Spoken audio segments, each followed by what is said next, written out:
Welcome back to the Enduring Minds podcast, where we go the distance and break the silence. Part of the Everyday Athlete Podcast Network. If you can please rate, subscribe, review wherever you get your podcast, comment. It all helps us get our stories out to other people that need to hear it. So I am running solo today. Jason is currently traveling, so he has left the reins to me, which is either a scary thing or a good thing. We'll find out today. But I'll just kind of talk about where I'm at right now. I'm heading into my first ultra since my DNF at Tahoe 200 last year, where I tore the ATFL in my ankle. Everybody's heard that story too many times. I won't get into it. So it's been a full year away from ultra racing, just really getting into strength, getting things back to where I want to be. I'm still not 100% there. So this will be a good test coming up June 6th. And this episode is going to come out on June 10th. So when you hear it, I will have already destroyed myself at a 60K Ultra. But enough about me. We are here today. We have our guest, Steven Huffine. He is a husband, father, a former ICU nurse, and an ultra runner who really embodies that raw reality of the everyday athlete. Steven recently stripped the sport down to its absolute barest, most monotonous form, completing 100 miles entirely on a track for his self-produced project, Beat the Bedtime 100, which we will get more into. And in this episode, we're going to focus on the person behind the miles, the balance of fatherhood, the psychological shifts that happen when you transition out of a medical career, and what happens to your internal dialogue when you choose to run in circles for an entire day, which I can fully get behind. So, Steven, welcome to Enduring Minds. Man, thank you for having me. Excited to be here. So appreciate it, Evan. Yeah, we're gonna get right into it. I know this we've had to do this. This is our second recording. Unfortunately, we lost the first recording, which technology sometimes isn't our best friend. However, you've had this question before, but I decided to change a little bit since you've already had to answer it. So I don't want you to answer it the same way. So Okay. I'm going to ask a different one. What is it like to be Steven right now? Oh man. Honestly, Steven right now is pretty nervous. We're about to have our second baby in next weekend. So excited for that. Just we've already got one that's almost 3 now, and then another one coming on the way. So honestly, a little nervous and kind of coming off a big build of a lot of things. And so yeah, just a lot of kind of self-evaluation going on before we start this next chapter. So excited, definitely excited for what's to come. I am sure a lot of people can relate to that feeling with a baby on the way, me included. Definitely some nerves involved with that. I know you already have some kids, so it's probably not as well. I'm sure it's probably just the same, but Yeah, not quite as nervous as we were for the first, but this one's a little different. We're going to have a C-section and some things like that. So some additional kind of complications along the way, but excited. So yeah, it's going to be next weekend, which is it's crazy. It actually the C-section is scheduled for my birthday as well. So they're going to have to share a birthday with me growing up. So I'm not sure if that's a good thing or a bad thing, but it'll be good. yeah, that's man. I try to think back to those times when I was going through all that, and I just think that it was really good for ultra training. Like, I mean, feeling those nerves, the start line, feeling all those feels. I think it's a beautiful thing. So Yeah. now, I'm going to get to the question I was going to ask you at the beginning. I wanted to kind of put you on your toes there for a minute, Yeah.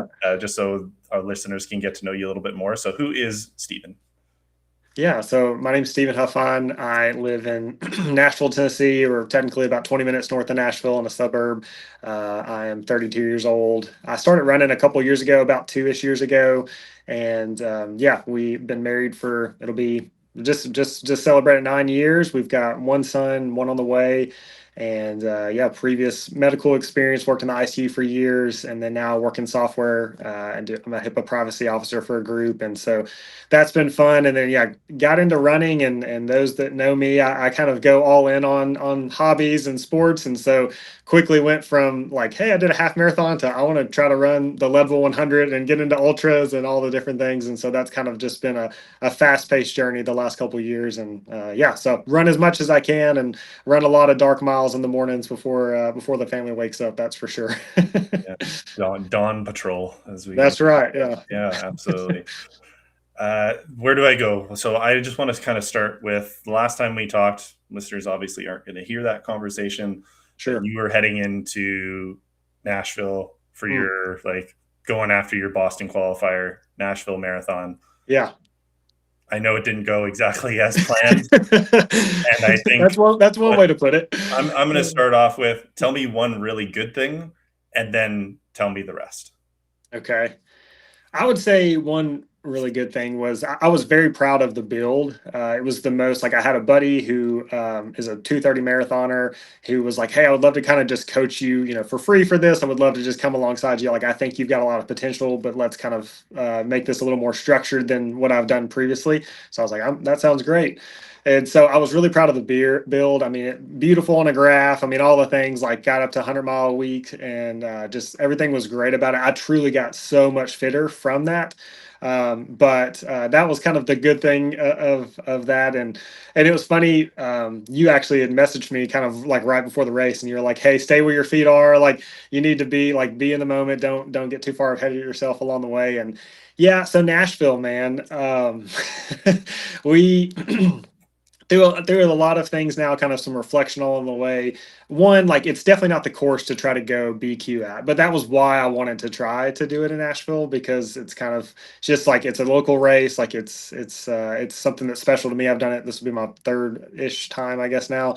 So I just really enjoyed that race. But we went into it with honestly probably a little more confidence than we should have had. I think it's great to be humbled along the way. Had this great build, had these huge workouts where it seemed like marathon pace was going to happen for 26 miles. And we got to race day, and I made a lot of mistakes, kind of. But race day, long story short, it was going to be very hot. I was very concerned about just the heat level, and so I went to AI like a lot of people do. I should have just talked more to my circle of friends and my coach, but I went into ChatGPT. I'm like, "Hey, this is what's going on. Should I change anything about nutrition?" And it basically said, "Hey, your sodium is way low compared to what you probably need to be taking in. I suggest you double that." Which anyway. So like I think back on it now, I'm like, gosh, I was so blinded by just accomplishing this goal that I threw all reason out the window, which I think a lot of people do in scenarios in life. And anyway, so I doubled my sodium and all these things, and we get out there on race day, and I knew honestly by like mile 5 or 6 something was terribly wrong. Like I felt terrible, and how it was already like cramping, and I'm like, this has never happened before. I mean, we've been running 100-mile weeks, and we felt great on those days, and it was very hot. It was definitely the hottest day I've ever run on, so I can't blame it all on myself. But the weather wasn't great, and anyway, so my brother-in-law, and until the day I die, I'll have to accept this. But we were both running together. We were both going to try to qualify for Boston, and we get to honestly about 13, and I knew I was never going to come back. My legs were effort level was 10 out of 10, and anyway, so he's like, "Are you good, man?" I'm like, "You got to go. It's like just go." And he had never beaten me in a race before, and I knew that was going to be the day, and so I lost a lot of pride from that.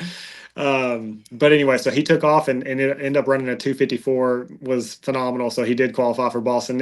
He will have to run a little bit faster to actually get in because of the cutoffs and everything now, but he crushed it. So he had a fantastic day. And yeah, so basically from 13 on, it was just kind of survival. I honestly just started kind of having a great time with the crowds and high-fiving and just like trying to enjoy the day at that point, because I knew we were cooked. And so yeah, I learned a lot from that. And it was just crazy because that was also like this social media thing the last few months. Like I'm the first to say, like, it's just, I think followers and things like that, I'm still trying to understand what that's like it's such a, I don't know, like I'm not that guy. I'm not going to be this influencer that's like taking his shirt off, that's got an 8-pack and like doing all these things like day in the life stuff. Like I'm just not. I'm training as I can as a busy dad. And so anyways, there were a lot of people who were very invested in this race. And so I ended up like turning my phone off after I crossed the finish line, because I had like 300 plus texts already waiting for me from the thing. And then I clicked on Instagram, and it was literally hundreds. And I was like, I need to step away for a minute. And so yeah, so we learned a lot from that race. Honestly, it was great to know, like sometimes you get so blinded in just the build up and a goal that you actually just kind of forget the basics. And it's really, I think it set me up for success for these future builds, especially for these ultras of like, hey, it's great to be driven after a goal, but I think you gotta 100%, just like you said, Evan, be like present where your feet are. We all as runners, I feel like, get so far ahead of ourselves of, oh, like this is the goal that I did. And, if we would just think back of like that was something we were, even just a training run, what you did then, like that, you'd be so proud of that, of like how far you've come, and we forget that.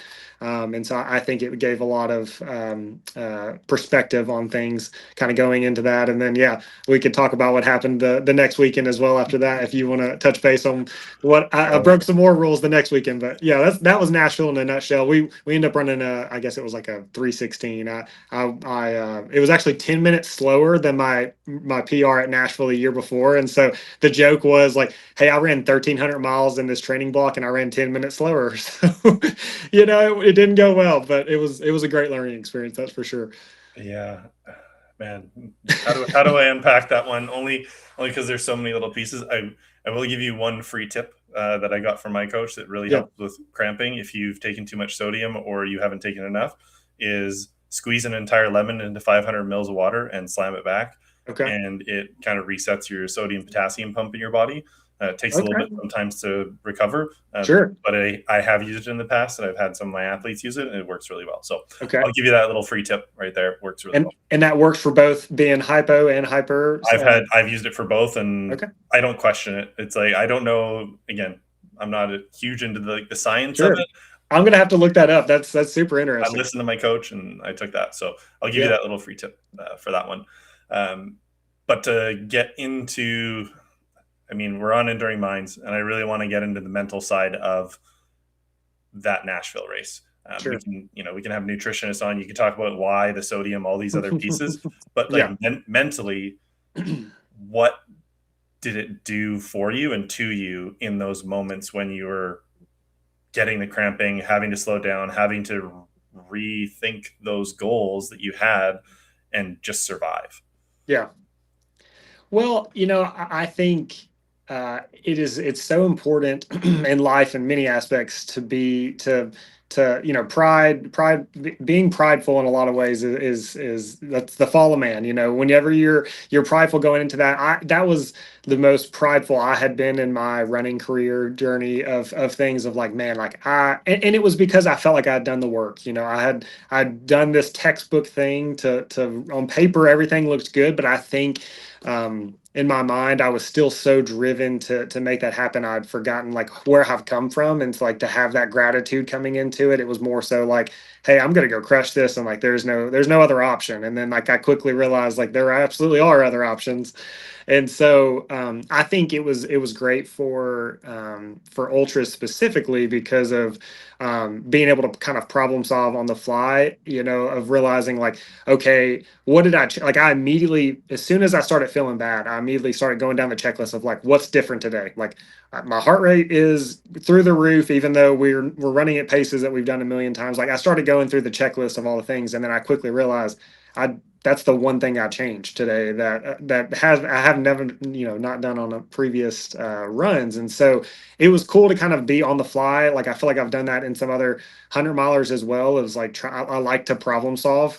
And that was cool to kind of to go through that. So I think it helped to give some more clarity of like, okay, what actions can I do to go back from that? Obviously, I need to just drink some lemon water, and maybe we could have bounced back a little more further from that. But I think that it was also multifaceted. I think we could talk more about nutrition. I think that the some of the gels that I switched to at the start of the block and things I think weren't the right fit for me. And so, anyways, mentally, I think it helped a lot with just realizing like, hey, things and races aren't going to go your way, even no matter how prepared you feel like they're going to go. And being able to just like accept what's happening, and like how do we learn from that scenario, and how do we push forward and enjoy that moment right then, because that could have been the last time I ran. Who knows, like I could have gotten injured that day, or things like that. So like that's why I pretty quickly just said like, hey, let's go high five the crowd, and like let's go hang out and go run through the build off the crowd, versus just being like, you know what, it's done and over, what a terrible day. And like there was no need to be that. I was still out running, and we were having a day, whether we want to call it good or bad, but it was a day. So Yeah. yeah. I heard two things in there that I want to touch on. The first one being this idea of, have you heard of the idea of attachment theory? I have not. Tell me. Okay. So attachment theory is this idea that the tighter you try to hold on to something, so that goal that you had, the further you're going to push it away. Mm, And mm, it's this idea of if you can get to the point of being okay with either outcome and not holding too tightly to something, you have this way of being able to like receive it rather than like grip it and like hold this like death grip of like I put all of this time in. There's no way that I can't hit this goal, as opposed to, hey, you know what? I'm here. The training is done. Slate is clean. I'm mhm. here today. Like I'm here to receive whatever my body and my mind and the process is willing to give me. Sure. So that's That's great. I mean, now that you say it that way, I definitely relate to that. That makes, I mean, I couldn't agree with that more. Like I was, yeah, I was yeah. so focused on that goal that I definitely pushed it away. You know, and all my friends have said the same thing too. They're like, man, they still don't know what happened. Yeah. We still talk about it and joke about it. We joked about it on our run this morning with the guys. So yeah, I don't, that was, but that's such a, yeah, attachment theory for sure. I could see that. I mean, it's like that cartoon of thinking about that carrot hanging over the person's head, and you're just like chasing this carrot, but you're never going to get the carrot Hmm. but if you just stopped and like put your hand out, you get the carrot. Like you receive it. Yeah. It's silly, but it's one of those things that I've thought about a lot. I've had a lot of goals and a lot of things that I've pushed away in that way and held too tightly, and then it didn't come to fruition Yeah. until I released it, and that was my first 200 miler that I put in the lottery for Divide 200 out here in Canada. If Yeah. yeah, we'll get more into that. You should come to that race. You Okay. you, you would love it. Yeah. But it was a lottery entry the first year, Okay. and I saw the lottery ticking through, and I had this like this built up idea of I want this so bad. And then the lottery finishes with 100 people. My Yeah. name didn't get picked. I was so frustrated. Sure. This is stupid. Like there wasn't only so many people in there. Why didn't I get it? Yeah. And then they came back and said, oh, 20 people decided not to put their deposits down. We're going to run another one. I was like, okay, like, well, okay, maybe I have another shot here. Sure. Maybe Sure. I'll like calm down a little bit. Yeah. 20 go through, didn't get in. Oh, goodness. And I went, okay, you know what? Time to regroup. You Yeah. know what? Wasn't meant for me. Universe is telling me it's not something that I'm ready for. Yeah. And I completely went on to something else, shelved it, pushed it away. They come back probably about 3 weeks to a month later and say, we have 4 more spots. And my name gets pulled. Let's go. And it's like that's my kind of representation of that attachment theory piece from like Sure. a contextual piece for me Yeah. of how it kind of worked in my favor. Now, again, some people don't believe in the universe and all these other pieces, like Yeah. things kind of scheming for your greatest good. Yeah. I do. I don't think I used to. Yeah. But I don't know where you land on that side of things either. Now, yeah, well, I mean, we talked about it in the past conversation, but definitely, I owe everything that in my life to Jesus, and I would say, especially like that's kind of you talk about the lotteries and things like that. Honestly, this week, I mean, I know you'd put in for Cocodona, and so I had very clearly at the beginning, like when I put my name in the lottery, I was like, Lord, if you want this to be your will, and you want me to run this race, make it happen. If not, like, don't let me get in. And I didn't get a spot, and so it was very clear of like, but I felt I had a lot of peace with that lottery of that. Hey, like if this is meant to be, it's going to happen. If not, then if not, that's kind of like with Leadville in the past. I mean, I was very focused on getting in, but I was pretty clear of like, hey, if it's meant to be, like, let me get into Leadville. I didn't get in through the lottery, and then just like you, Evan, like a couple months later, then Scratch Labs puts on their own lottery, and I put my name in, and I'm the single person picked for a Scratch Labs spot into Leadville. So yeah. So I mean, how are you feeling this week after Cocodona? You know what? I'm in the same spot. When I was going through the lottery drawing, I was watching it live, and I had Yeah. to leave for like the last 100 being drawn. And I asked my wife. I said, "Just message me if I get in." And I came back home. I didn't get in. I didn't get on the wait list. I was like, I'm okay with it.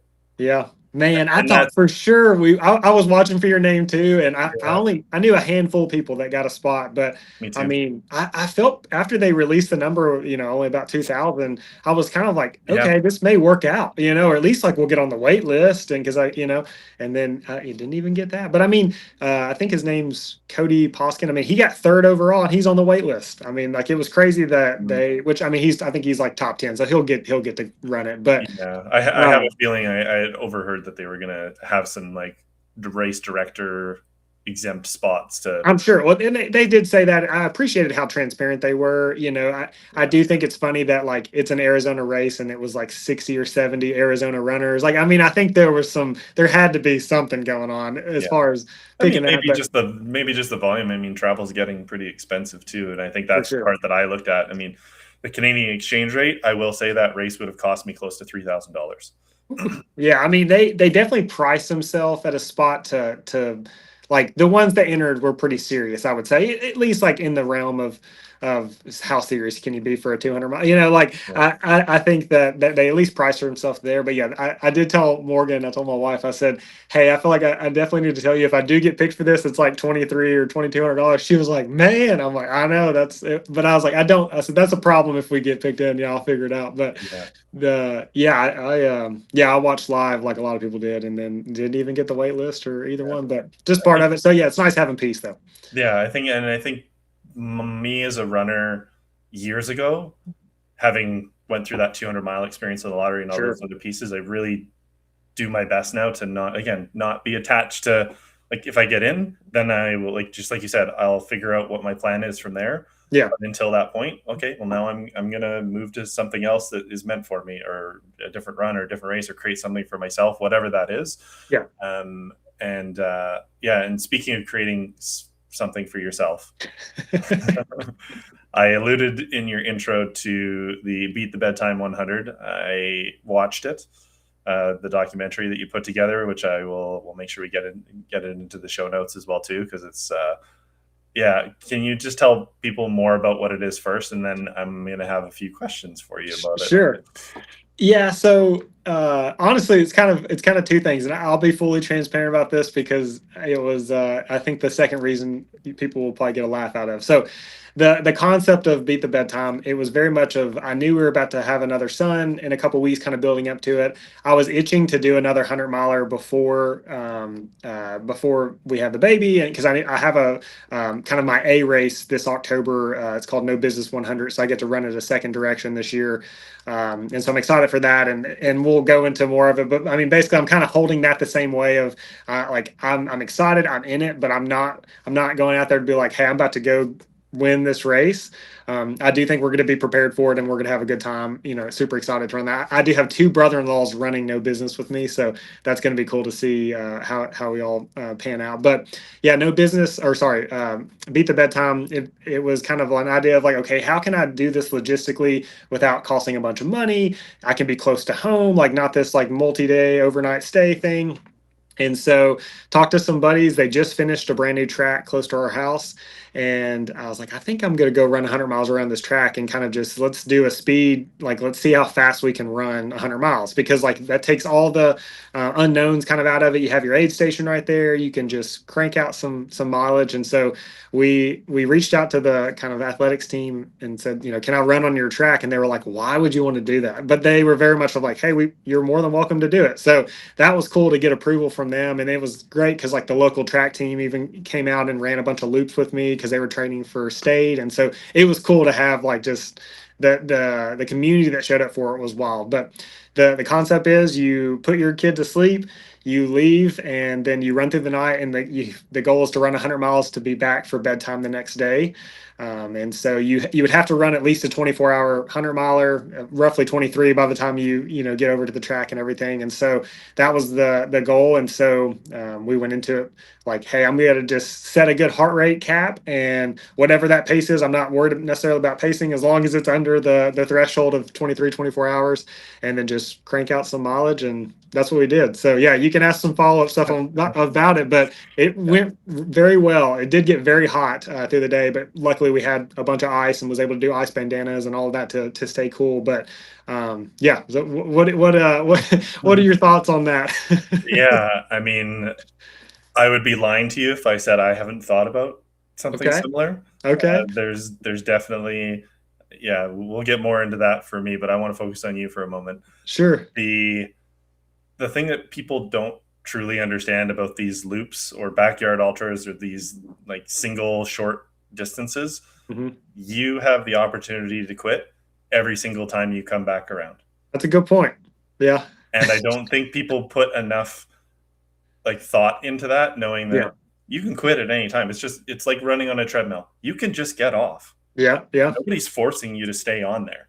Yeah. And I think is different to like a point to point race where Mm. you're a 200-mile point to point race or 100-mile point to point race. Yeah. You're like, well, I'll have to sit at an aid station if I want to quit, and I'll be 6 hours before they take me out. Yeah. But you're at a track, you can just go home. I would be lying if I didn't say that I did think about, like, when it was 2 or 3 in the morning before I had caffeine, I'm like, man, I would just honestly, I could go get in my bed right now and just go to sleep. Like, a bunch of my buddies were all sitting in the chairs, like laid out sleeping for a little bit through a section, and I'm like, that looks nice, because I did have to look at them every time I ran around the track. The mental fortitude it takes to continue going on a looped course Mm, is like an exponential learning opportunity sure. compared to just doing a long distance ultra. Yeah. That's why if you ask a lot of people who run trails or like to be in the mountains, Hmm. they will say, I will never run a backyard ultra. I will never do those. Sorry, my dog's coming in and hiding. That's great. But they say that they'll never do it. And I honestly think it's because it scares them. Sure. I truthfully believe that level of discipline and discomfort and ability to stay in it is what changes people. So for you, from that mental side of things, I mean, the phrase of, this too shall pass, that works for the good and the bad.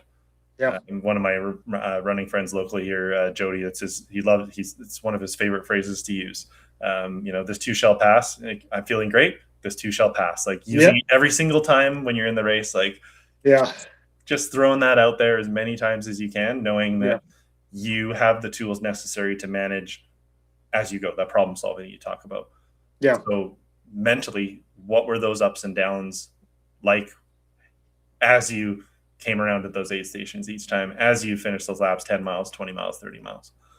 Sure. Well, it's funny too. I had a lot of people say, like, "Man, how could you run 400 loops like on a single track?" And that to me was funny, because I'm like, the loops didn't even really come across my mind like that. I don't know. I run the same route every day. Like when I'm running, even with our friends, like I just do little deviations off of it and things. But I do like consistency. So like running in a loop didn't bother me. I did switch directions every 10 miles, so that was kind of something fun to look forward to every few hours. But things got, honestly, like, felt great the first, I don't know, 6 to 8 hours or so. It was about 2 or 3 in the morning before I got caffeine for the first. I try not to. You try to delay that as long as possible, so you can kind of get the most effect from it. Because once you start it, you're going to just keep wanting more.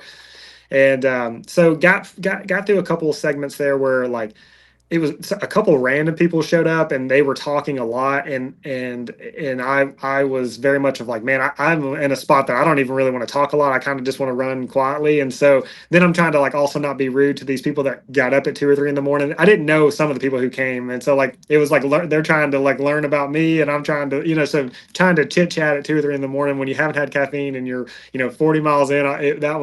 That took a little bit of just like, hey, I'm not trying to be rude. I'm trying to be quiet for a moment. And so that was that kind of got low through that. But honestly, I think the biggest kind of low point was I kept dreading. I knew how hot it was going to get.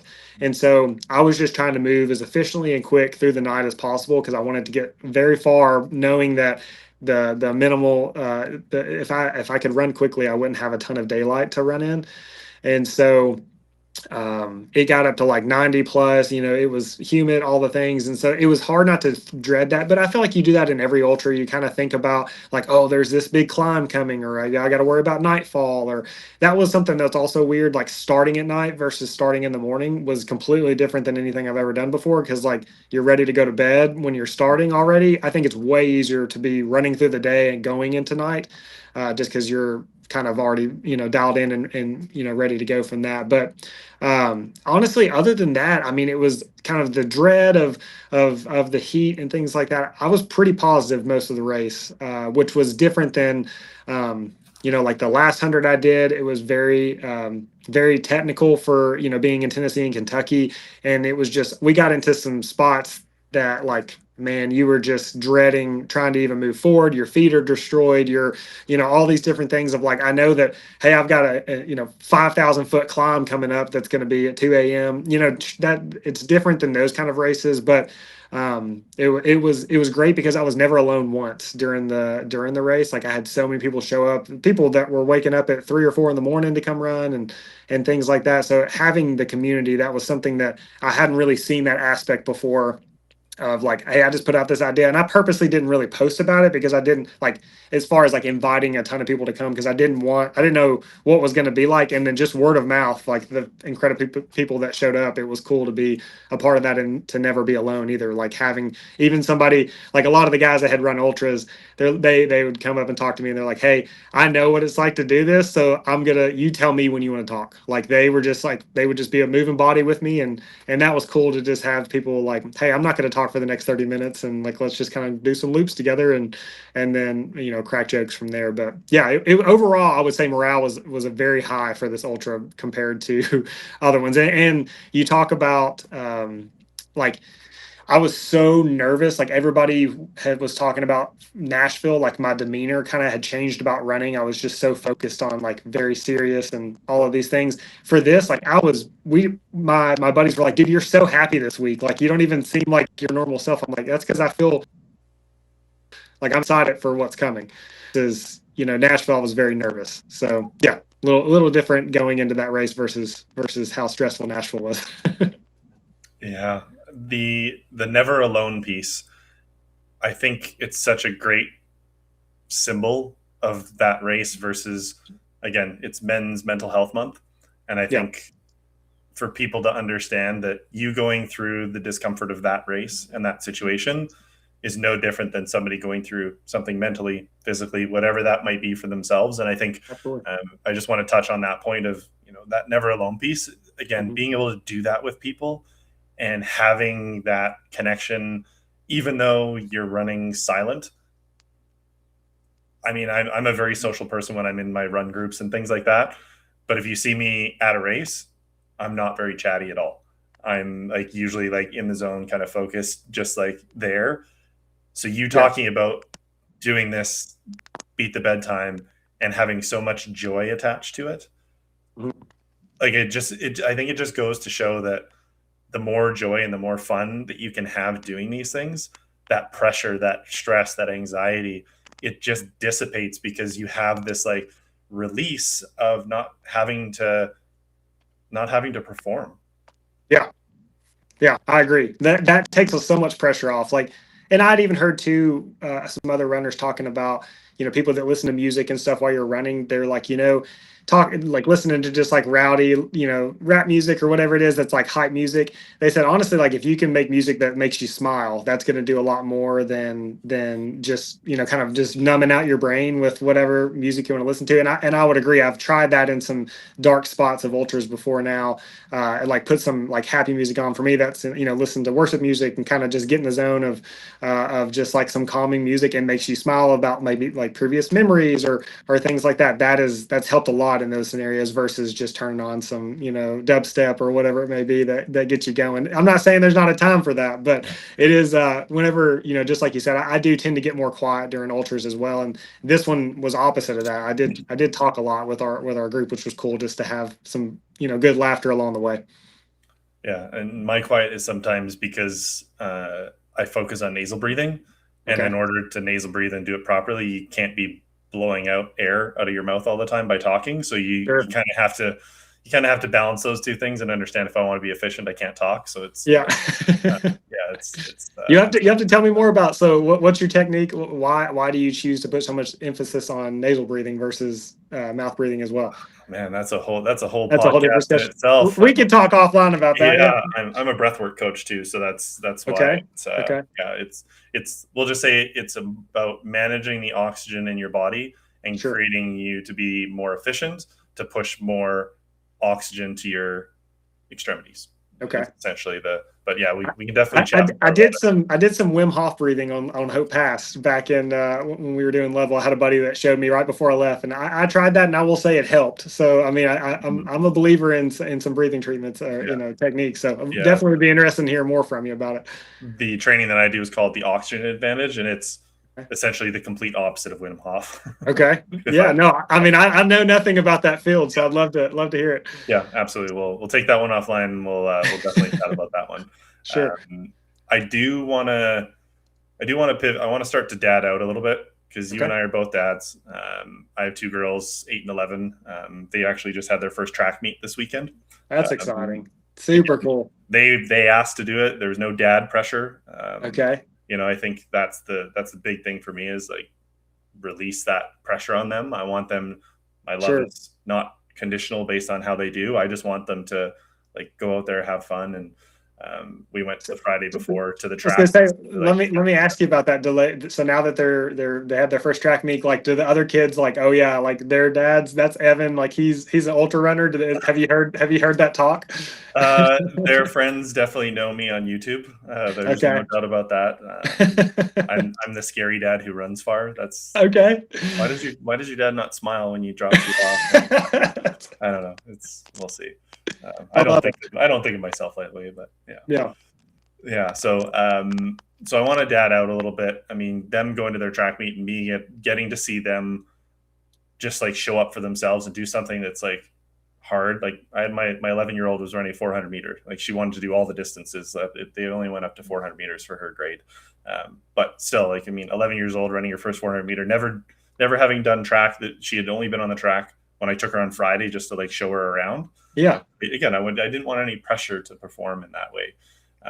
But yeah, as dads, there's this like unspoken expectation to be this like steady anchor who has everything under control.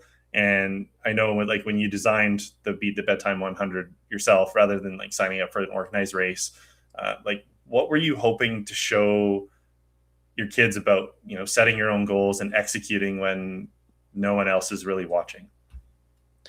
Yeah, I mean, I think that it's very helpful to see that like hard things can be attainable, especially if you kind of take them more, if you strip them down in the moment to be like, okay, 100 miles seems crazy to think about, but if like, hey, we're just going to go and do a 10-mile run with some buddies for this hour, and then we're going to do another 10-mile run, with that. So I think it applies well with a lot of things like that they're going to go through in life of, something seems so massive, this school project or things like that. But if you kind of just step back and like, okay, how do we take pieces of this at a time? I used to always kind of get so overwhelmed at the big picture that I would, you get bogged down kind of even just in the narrow stuff. And so I would love for my kids to see that like, hey, anything is kind of achievable. Like it takes time to get whatever goal you're going to, and you got to go out there prepared. But it's also like, everybody, you can, once you get into those things, like you're able to strip it down to more of a digestible level. That's kind of like the saying that like, how do you eat an elephant, 1,000 bites, things like that. So I think that that's something for me. It's taken time to not get bogged down by such a large project or a goal, and to be able to go a little bit more to like, how do you achieve this? Like, let's work through a plan. And so that's what I'm hoping that they will see, that anything can be done. You just got to work towards it. And how do you go about it the most efficient way? Yeah, I mean, like you have to love them in order for them to have that desire to want to like do for themselves, not for me, Yeah. but for Yeah. them. But they don't have to win in order to be loved. And I think I've heard that it's like a Phil Jackson Lakers quote, I think is when I heard it. Yeah. And I think I know you have a young family. My girls are a little bit older, so you're Yeah. not quite at the track meets yet. I know I hope I get to. I wish I would have ran track and cross country going up. So I hope that my son wants to do the same. Yeah, and I think that's the thing that I love being able to see them do something that they chose to do, not because I wanted them to, but because I was the example, Yeah. and they going, oh, like he is doing those things, like I want to do those things too, not to be a part of it in any way, but for them. And I Yeah. think my biggest driver for them is to only be doing these things and choosing these things because they want to, not because they think I want them to. Yeah. And that's always that balance and fine line. I mean, I've never had them in team sports. They've done all individual sports like gymnastics and taekwondo they're in, and running and all these things, and swimming. And I want them to be able to choose that next sport and that next thing that they want to do for themselves, because I think it's important to have that agency and autonomy, and not just, dad played soccer for 25 years and okay, or now I'm a soccer player. Yeah. I want them to discover it and have that like curiosity and that wonder and that belief that they have that ability to choose for themselves. For sure. No, and that was like talking through, being proud of like where they're at and things like that. That was a big part of like why I shared the kind of the heartbreak of Nashville. I feel like with those around me, like Morgan and I talked a lot of like, okay, I could easily you can frame things however you want to frame them, but I want it to be vulnerable for people to see like, hey, things don't go well. Like you could go after something scary, a big goal, and if it doesn't work out, like you've got to you can sulk in it and just be sad that didn't happen, or you can learn from it and move on and go to the next thing. And I hope my kids do that as well. Like there's gonna be so many things in life that don't go your way. I mean, it happens outside of running every single day. There's always something like you think it's going to go one way and it doesn't. And so being able to, being willing to just like, hey, it didn't go my way. What did I learn from this? Let's move on from it. And being able to share the good and the bad. Like that's my wife has got a saying, and she says she didn't come up with it. I'm not sure where it came from, but like in life, she always says, grief shared is grief divided, and joy shared is joy multiplied.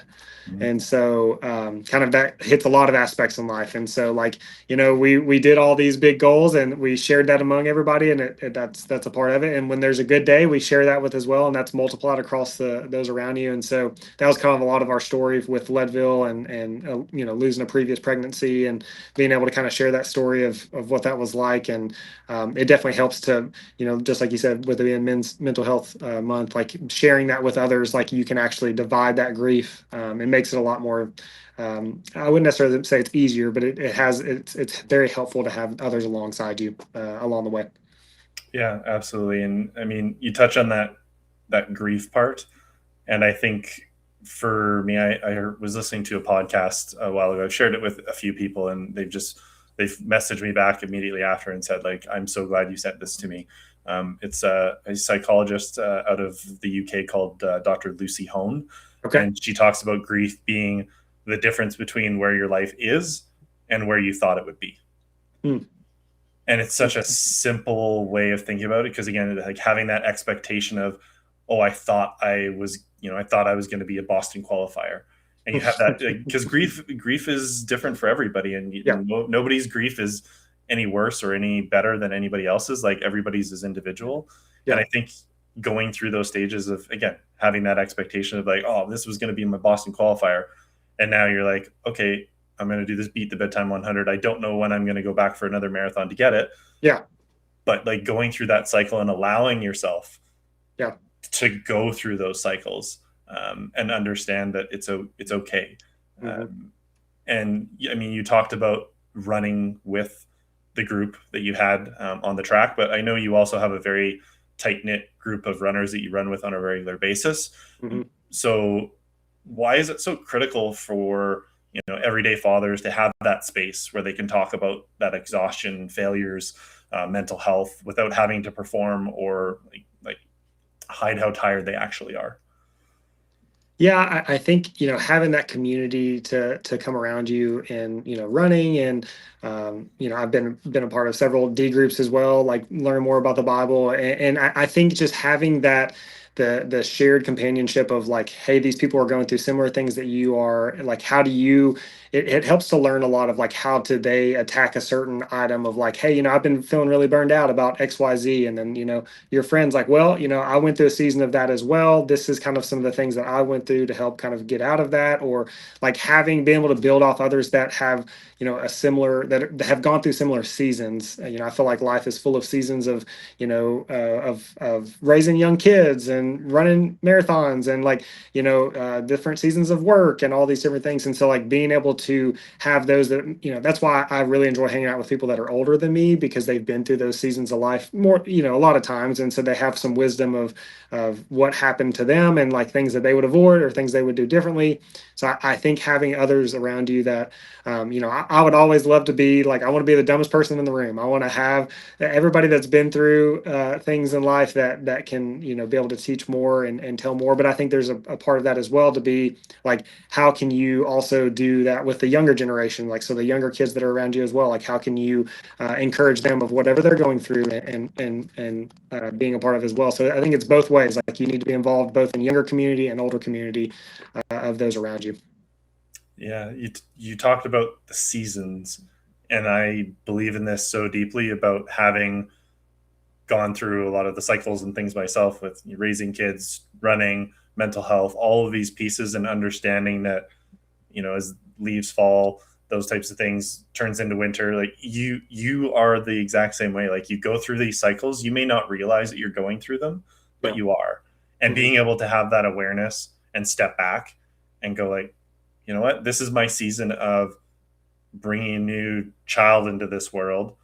It's not go out and crush a 200 miler over the next few months. Like, no, like my season is I'm going to go out for my early morning runs. I'm going to be there for my family. I'm going to wake up and I'm going to do the things that I know that I want to do, not should, because shoulding is like, negative shaming, those types Of of things. course. I got you. You're doing it because you created this life, you're building this life with your family, and you want running to be this thing. And I tell my athletes all the time, running has to be complementary to everything else.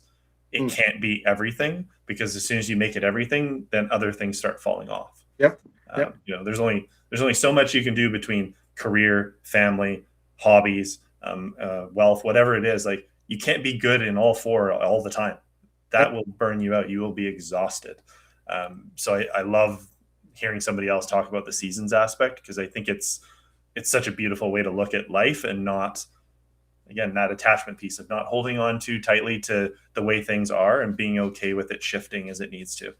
Yeah, definitely. I would say it's hard not to be, it's hard sometimes not to be sad to leave a season. And that's okay that, a season's wrapping up of, we had this crazy build and all these different things and so many exciting things happening in life. But, I always try to be, we're forward thinking and running. I like to be forward thinking in my life as well, of like, man, like I've got an exciting season ahead of minimal sleep and raising a brand new little baby. And like my son's getting older, and so I'm, he's starting to do, he always is running with me outside, and so like there's so many fun things to look forward to as well. And so like, hey, we had a great season here. Let's close that chapter, start the next one, and I don't think crushing 200 the next couple months is on the agenda for no sleep, but it'll be some good no sleep training for the next ultras that come. But we've been joking because our first son, he went through like a 4-month regression and like did not sleep at all he went whatever happened. And so that 4 months is exactly when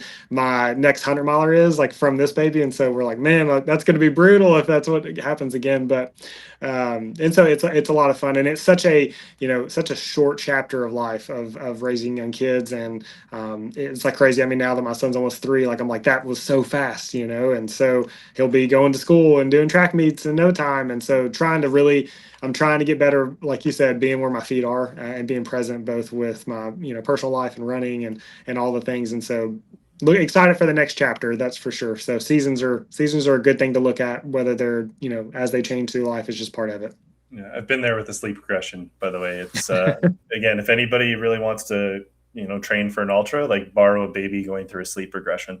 Man, Between shift work, I mean, you were a nurse too. It's like, between shift work and raising kids, I feel like the sleep aspect of ultras, the sleep deprivation, I have never hallucinated on any race that I've done. Okay. So I don't know if that's like just the way I'm built now because of the years of 20 years of shift work and sleep training with kids, but you know what, I recommend it. I highly Yeah. recommend it. Well, I think that's like I forget his name. I think is it Mike McKnight? He's like the he's kind of known for not sleeping and everything as well. So Yeah. he's like, that's just what I guess I was reading a little bit of his story when he was talking about growing up like on maybe a dairy farm or something like that. He's like, I didn't sleep, and so like 200 miles or I'm right at home with Yeah. that, which is crazy what they were able to do this year. The fact that Rachel only slept for like 19 minutes, for her to win, and Killian and all them. I mean, that was wild. That was such a fun thing to follow along.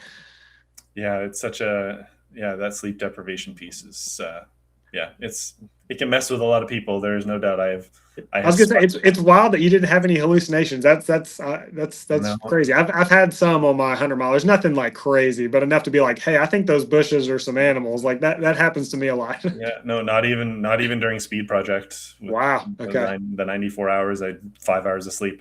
I'm not sure. I'm just built differently, I guess. I don't know. That's crazy. That's crazy. Yeah, maybe I'm waiting for a really good one. Let's just say Yeah. that. Yeah, that's right. Yeah.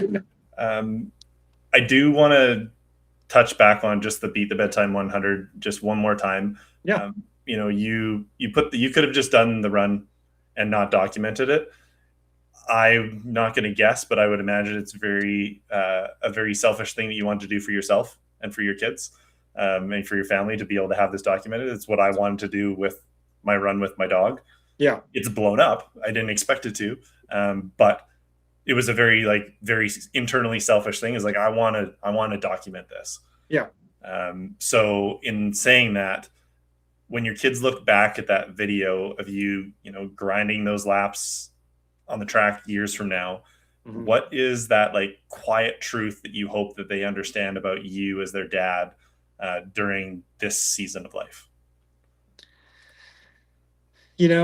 I just want them to see that I was a present dad, like that I did change, I chased some fun goals, whatever they may be, but that like, hey, my dad was willing to like, he wanted to go do this crazy adventure, and like he did it while I slept. I don't want them to think like, yeah, my dad was never around because he was always running. Like I want them to be like, you already done running this morning, dad? Like every time I wake my son, get my son out of bed, he's like, how was your run? Like that's what he says now. And like, daddy was running. And so I just want them more than anything to see that, like, sure, I did some fun things in running or whatever it may be, but that I was present and that they were my priority.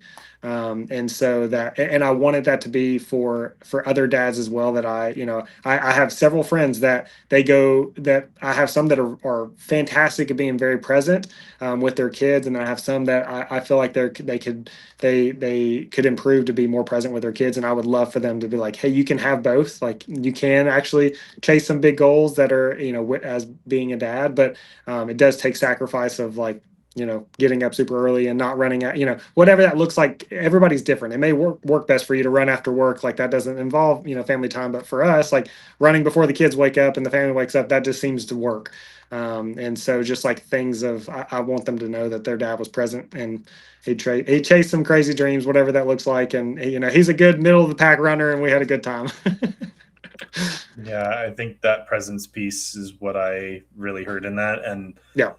it's something that I've struggled with myself in the past, with being able to balance and I hate this word training.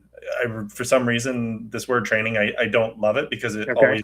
I always see it as this like endpoint, like you're training towards a race and Yeah. then it's done. Like that's what I see training as.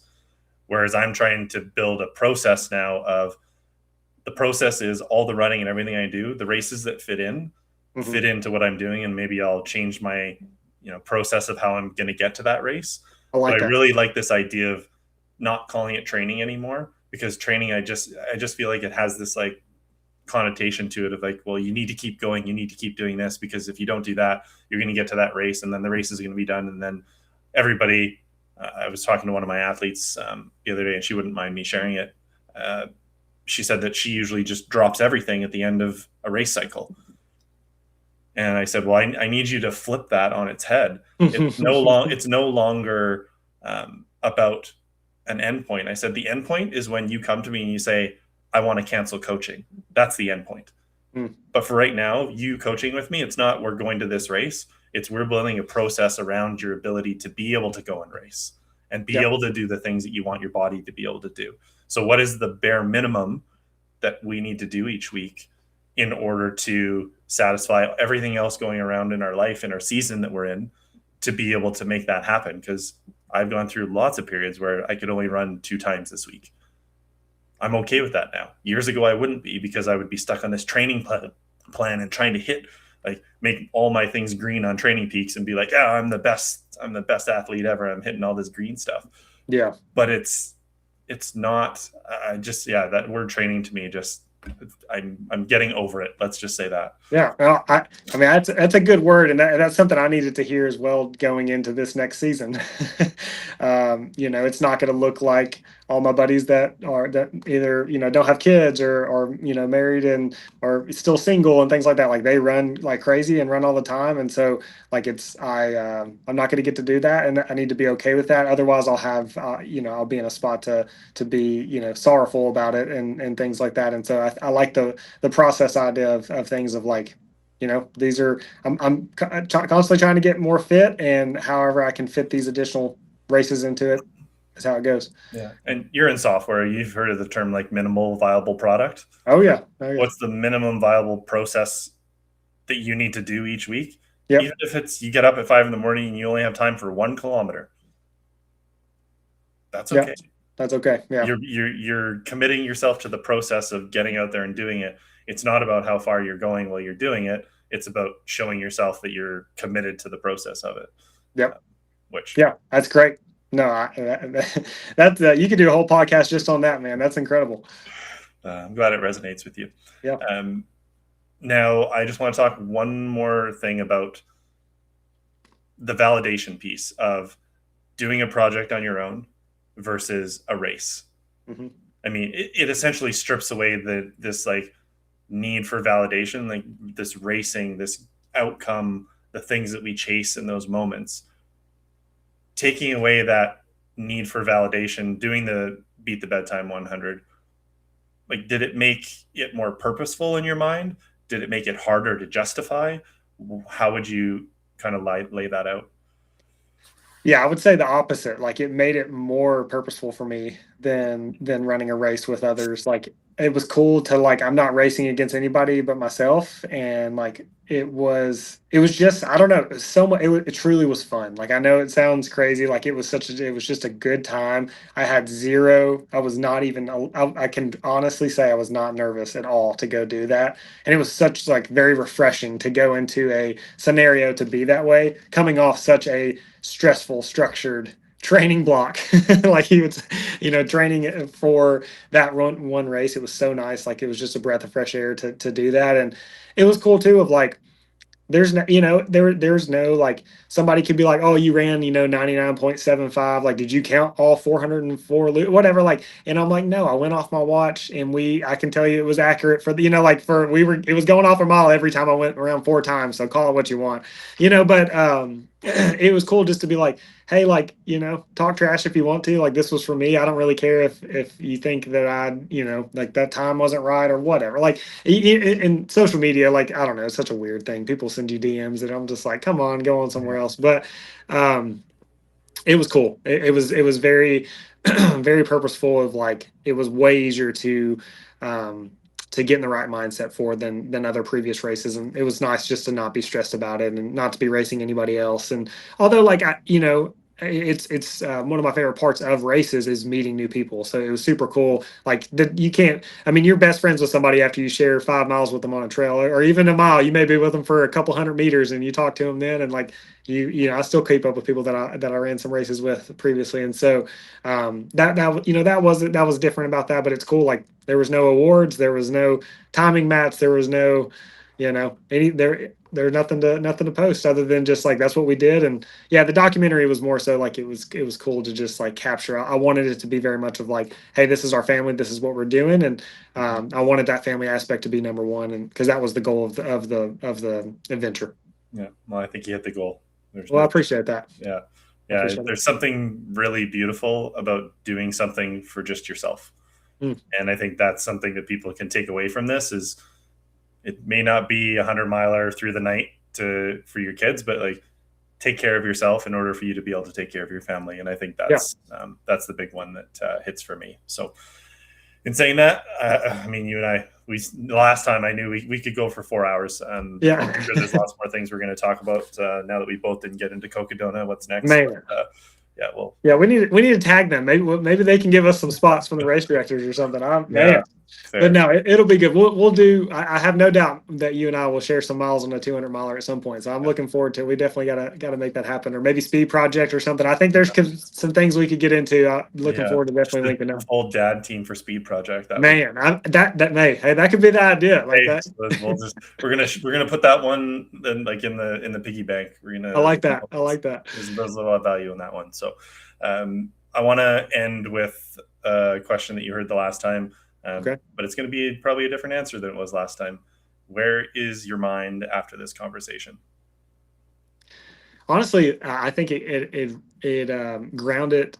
It made me even more excited for this next season. Like it's cool to hear from you of like your kids are older, and that you're getting into some fun stuff with them, and so it excites me for what's to come with our family, and makes me even more like confirmed of like this is I'm doing what I feel called to do, and that's raise a family and to follow this passion along the way. But like just like you said, I want this to be supplemental to my life and this journey, and excited for what's to come with raising young kids and not sleeping and developing a process instead of training towards the next thing. So excited, but I definitely appreciate your time, man. You have some fantastic insight into things, and I definitely appreciate coming on to the podcast today. Yeah, I appreciate that, Stephen. And where can everybody find you? The information, and we'll make sure we tag everything in our show notes. But just let people know where they can find you. For sure. I primarily do Instagram. I've got a bunch of people trying to get me to do TikTok, but I feel like I'm not probably going to get into that game. But Instagram is ultrafine period running. If you also look up Steven Huffine, you'll find me there as well. I have Facebook, but I don't post too much on Facebook. So primarily Instagram, and then YouTube. I do a lot of joint ventures with my buddy. His name's Cole Carr. He does all my documentaries so far, and so he was excited to go to Cocodona. We were hoping that was going to work out, but we'll get into something there as well at some point. But yeah, Instagram, Ultrafine Running, or you can look up Steven Huffine, either one. But would appreciate you following along if you'd like. Amazing. Thanks, Stephen. And on behalf of Jason, who wasn't able to be here today, I know he would have loved to have been a part of this conversation. I am secretly glad we got to dad out a little bit because for sure it was great. It's always fun being able to talk to somebody that is doing something similar that you are doing, trying to build the family and have kids in the mix as well too at the same time. So for sure. In saying that, thank you so much for joining us. Immense amount of gratitude for you being able to come back on again, even though we lost the first one. I promise. This is no worries at all. Immediately as soon as we're off this podcast. Yeah. I look forward to future conversations with you. Appreciate it, Evan.